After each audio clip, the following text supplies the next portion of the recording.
اب اس میں جو معتزلہ سوچ تھی، معتزلہ کا لفظ کا میں نے پہلے ذکر کیا تھا، میں چونکہ دوست نئے ہیں میں پھر بتلا دیتا ہوں کہ یہ ازل عربی کے لفظ ازل سے نکلا، عین زال ذل اور رے لام، ازل کا مطلب ہے الگ ہونا یا الگ کر دینا.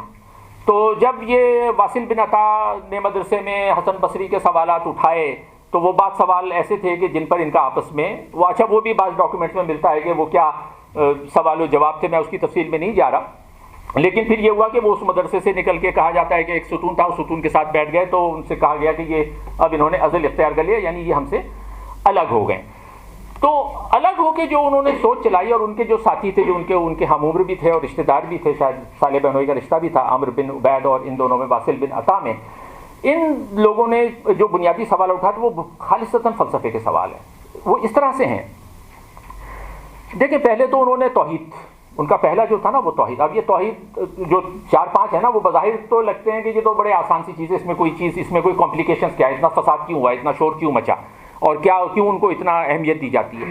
ان کا توحید کا بظاہر عام سی بات لگتی ہے. ایک خلق قرآن کا تھا، وہ ذرا سا کمپلیکیٹڈ ایشو آ جاتا ہے اس میں. پھر ان کا ایک تھا کہ جی عدل کا ایک پہلو اس میں تھا. اب کہا جائے کہ بھئی عدل ہے، اس میں بھی کیا ایسی بات ہے، عدل تو ہونا چاہیے، لیکن اس کی جب تفصیل میں جائیں تو پتہ لگتا ہے کہ یہ اتنا آسان نہیں تھا. پھر امر بالمعروف اور نہی عن المنکر جو ہے وہ بھی آپ کہیں گے کہ جی یہ تو سادہ سی بات ہے، اس میں کیا مسئلہ ہے. پھر الوعد الوعید کا ایک کانسیپٹ تھا، اس کو بھی میں ابھی تھوڑا بتاتا ہوں. تو یہ جو 4-5 چیزیں آئیں، انہوں نے کیسے یہ ہلایا چیزوں کو. دیکھیں سب سے پہلے جو تھا وہ توحید. اب توحید تو بظاہر بڑا آسان سا ہے نا کہ بھئی توحید یہ وحدت سے نکلا ہے، واحد اللہ واحد ہے، اللہ کی آپ اس پہ وحدانیت پہ یقین رکھیں، توحید پہ یقین رکھیں، تو یہ تو بڑی آسان سی بات ہے. اس میں کیا مسئلہ کیا ہے؟ مسئلہ کیا تھا؟ مسئلہ انہوں نے جو اٹھایا، انہوں نے یہ کہا کہ دیکھیں اگر توحید ہے تو توحید کے ساتھ جو اگلا سوال آتا ہے وہ یہ ہے کہ اس وحدت کی حدود کیا ہیں، یعنی وہ وحدت شروع کہاں سے ہوگی اور ختم کہاں سے ہوگی. اب یہ سوال آ گیا آپ کا زمان و مکان کا، یعنی ٹائم اینڈ اسپیس کا. ٹائم اینڈ اسپیس کا کیسے آ گیا کہ ٹائم کا مسئلہ تو یہ ہے کہ ٹائم کا مسئلہ نسبتاً آسان ہے کہ جی کہہ دیا کہ ازل سے ہے اور ابد تک رہے گا، یہ تو آسان ہے، شروع ہے. مسئلہ اسپیس کا ہے، یہ مکانیت کا مسئلہ ہے.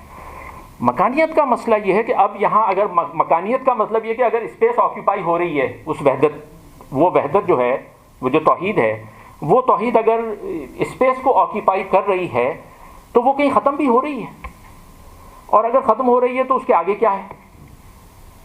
اور اگر وہ اسپیس نہیں ہے تو اس کا مطلب اس کا جسم نہیں ہے. اگر وہ اسپیس آکیوپائی نہیں کر رہی تو یہاں پر تشبیہ اور تجسیم کا سوال آ جاتا ہے. تشبیہ یعنی شبیہ ہے کہ کوئی شبیہ ہے جی، تجسیم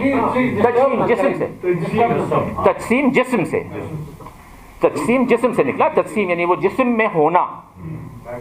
ہاں تو اب یہ بڑا اہم سوال تھا.